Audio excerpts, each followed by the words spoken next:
makatagamtam sa tupad karon una.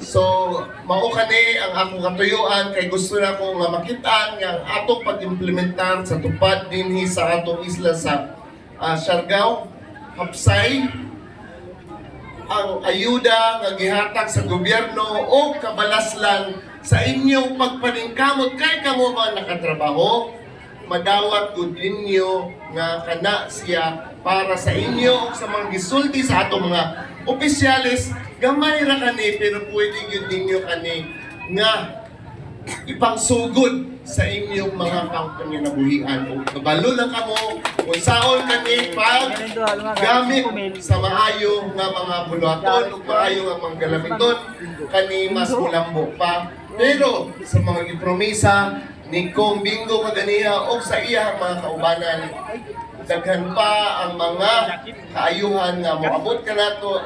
Oo nga, pasalamat kita sa atong gobyerno, pasalamat kita sa mga instrumentales nga gigamit ang Department of Labor, si Congressman o ang iyang mga kaubanan.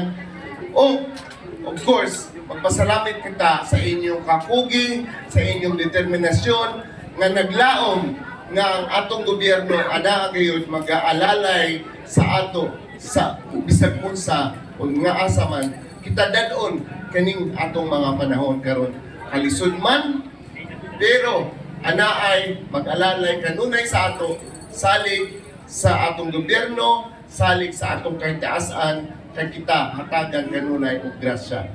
Daghang salamat, di na nako dugayon. Maayong hapon sa atong tanan. Sa kaya nato palagpagan, salamat ka radyo Atty. Jeffrey Suyaw sa iyong makahanay ay inspiring na mensahe sa ato din mga dapanon.